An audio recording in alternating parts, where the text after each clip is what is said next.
वतन समाचार के आज खास प्रोग्राम में हमारे साथ बातचीत के लिए मौजूद हैं वरिष्ठ समाजवादी नेता और समाज सेवी वसीम अहमद गाजी साहब। वसीम गाजी साहब, आपका इस्तकबाल है। शुक्रिया। वसीम गाजी साहब, मुल्क के हालात जैसे जैसे 2019 के लोकसभा इंतखाबात करीब आते जा रहे हैं, बदलते जा रहे हैं, दलितों का इतना बड़ा हेजिटेशन हुआ, उसे किस तरह से आप देखते हैं? देखिए, जो हमारे दलित समाज के लोग हैं उनका हश्र अभी और बुरा होने वाला है, क्योंकि मुझे याद है कि जब जयप्रकाश नारायण ने मूवमेंट चलाई तो बिहार से बड़े बड़े दलित लीडर जीत के आए। रामविलास पासवान को हिंदुस्तान के दलितों ने, हिंदुस्तान के मुसलमानों ने, आपको याद होगा, हरिद्वार से जिताया था। इसलिए जिताया था कि ताकि वो दलितों के लिए कुछ काम कर सकें।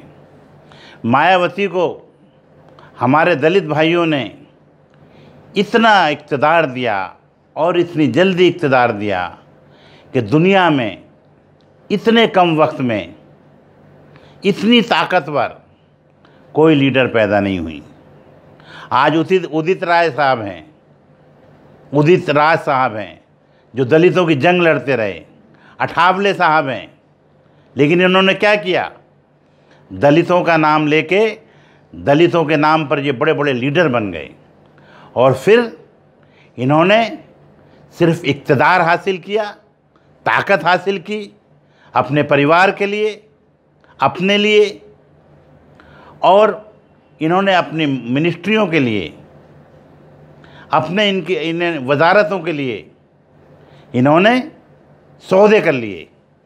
वो पार्टी जो दलितों की कभी हितैषी नहीं रही, जो दलितों के हमेशा खिलाफ रही, BJP, Bharatiya Janata party, RSS. और आपको याद होगा कि जो मोहन भागवत साहब हैं, उन्होंने कहा था यूपी के इलेक्शन से पहले कि रिजर्वेशन ख़त्म कर देना चाहिए, लेकिन एक दलित लीडर ने भी इस्तीफ़ा नहीं दिया, क्योंकि सब को ल्यूटन दिल्ली लीन कर गई। दलित लीडर पैदा हुए, दलित कायदीन पैदा हुए, दलितों ने अपने लीडरों को बड़ी तादाद में वोट देके लीडर बनाया, लेकिन नई दिल्ली की सियासत लीन कर गई। ल्यूटन दिल्ली के बंगले लीन कर गए। सिर्फ क्या हुआ? बंगले बदलते रहे।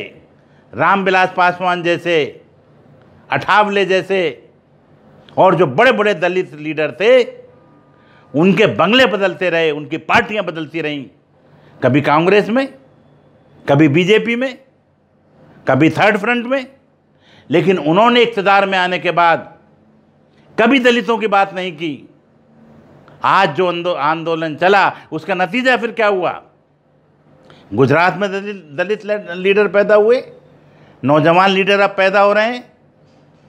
तो क्यों आप ये मानते हैं गाजी साहब की जो ओल्ड दलितों की लीडरशिप थी, उससे लोगों का एतमाद अब ख़त्म हो रहा है? एतमाद ख़त्म नहीं हो रहा है, इनका एतमाद ख़त्म हो चुका है। ये सियासी तौर पे नीस्त तो नाबूद हो चुके हैं। अब इनका हश्र देखा नहीं आपने? मायावती का क्या हश्र हुआ?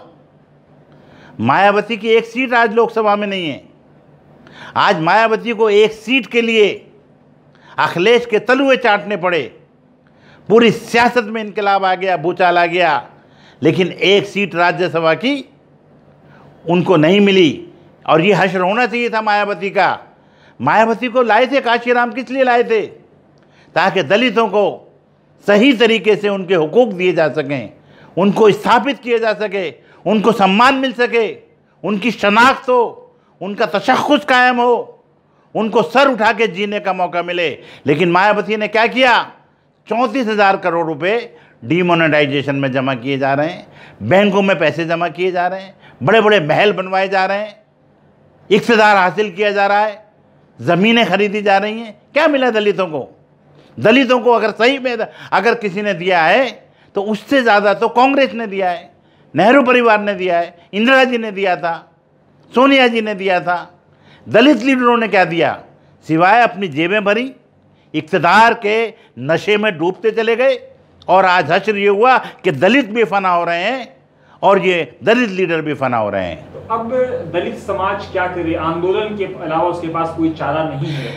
चारा है, आंदोलन आप कोई छोटी बात समझ रहे हैं? अरे भाई, साउथ अफ्रीका में नेल्सन मंडेला ने, जो आज साउथ अफ्रीका में सबसे बड़ी ताकत, जो आपको जो वहाँ के एक तरीके से दलित जो ब्लैक लोग हैं, जिन्हें काले कहा जाता, आपको मालूम है उनकी हालत हिंदुस्तान से भी ज़्यादा बुरी थी। उनके लिए जो 5 स्टार होटलों में एंट्री नहीं थी, 5 स्टार होटलों में लिखा होता था कि साहब black and dogs are not allowed, उनके बाथरूम अलग होते थे। लेकिन आज आंदोलन नेल्सन मंडेला ने चलाया, वो कोई रामविलास पासवान की तरह, अठावले की तरह, उदित राज की तरह, और जो आज दूसरे अब क्यों रिजाइन दे रहे हैं वो उत्तर प्रदेश से, उनको मालूम है बीजेपी के जो तमाम एमपीज हैं उनकी ज़मानतें जब्त होने वाली हैं, इसलिए वो आप आज इस्तीफ़ा दे रहे हैं। 4 साढ़े 4 साल सत्ता की मलाई खाई, लूटन दिल्ली में ऐश करते रहे, सियासी अय्याशी करते रहे। अगर उन्होंने नेल्सन मंडेला की तरह अब उन्होंने अगर तहरीक चलाई होती, जेलों में गए होते, तो आज दलितों का वो सम्मान होता जो साउथ अफ्रीका में हमारे काले भाइयों को मिला हुआ है, हमारे जो ब्लैक कहा जाता है। आज उनकी क्या शान है, पूरी अमेरिका में आज क्या शान है। लेकिन गाजी साहब, इन तमाम बातों के बावजूद भारतीय जनता पार्टी बार बार ये कह रही है कि हम दलितों के विरोधी नहीं हैं, दलित हमारे अच्छे दोस्त हैं, अच्छे मित्र हैं, सम्मानित हैं। सरकार उनके एजुकेशन के बाद झुकी सुप्रीम कोर्ट गई रिव्यू पिटीशन के लिए, इसे किस तरह से आप देखते हैं? गलत। ऐसा है, अगर माँ से ज़्यादा कोई प्यार करे तो समझिए कि डायन है, और ये बीजेपी दलितों के लिए डायन है। सबसे पहले मोहन भागवत ने कहा था कि रिजर्वेशन ख़त्म होना चाहिए। उसके बाद अब जब दलित आंदोलन चला, बीजेपी ने कोई पटिशन नहीं डाली, 4 दिन तक वो बैठे रहे। बात बात में वो ऑर्डिनेंस लाते हैं, बात बात में कैबिनेट मीटिंग होकर वो ऑर्डिनेंस लाते हैं, ट्रिपल तलाक पे लाते हैं। ट्रिपल तलाक के लिए ऐसा लग रहा है कि जैसे बहुत बड़े मुसलमान औरतों से इनको बहुत हमदर्दी है, लेकिन दलितों के लिए उसी दिन क्यों नहीं ऑर्डिनेंस लेके आए जिस दिन सुप्रीम कोर्ट ने का फैसला आया था। 4-5 दिन के बाद जब उन्होंने देखा आंदोलन हो गया है, लोग सड़कों पर उतर आए हैं, खून खराबा हो गया है, 20 दलितों की जान चली गई है, अरे अब क्या फ़ायदा हुआ? अभी तो आपने रिव्यू पिटीशन डाली है, तो कौन से सुप्रीम कोर्ट ने उसको मान लिया है? अभी तो ओपन में सुनवाई होगी, पार्लियामेंट चल रहा था। अब मैं तो कहता हूँ कांग्रेस का भी, थर्ड फ्रंट का भी, आपका नीतीश का भी, लालू का भी, मायावती का, सबका इम्तिहान आ जाता एक उसमें पार्लियामेंट में पास। अगर ये ईमानदार हैं बीजेपी के लोग तो ये उसमें पार्लियामेंट में बिल पास करवा लेते, ऑर्डिनेंस ले आते, उसको पास करवा लेते। प्रेसिडेंट ऑफ इंडिया भी दलित हैं, वो भी, उनका भी इम्तिहान हो जाता। लेकिन गाजी साहब, इसके बरअक्स आप देखें तो दलित वोट की जो महत्व है पिछले 10-15 सालों में काफ़ी बढ़ा है। इसके बरअक्स 2014 के बाद से मुस्लिम जो वोट एक वोट बैंक के तौर पर इस्तेमाल होता है तो बिल्कुल ख़त्म होता नजर आ रहा है। देखिए, ऐसा नहीं है, हो ये रहा था कि बड़ी चालाकी से अब दलितों को पता हो चुका है, दलितों के नौजवान लीडर आ चुके हैं जिन्हें इक़्तिदार नहीं चाहिए।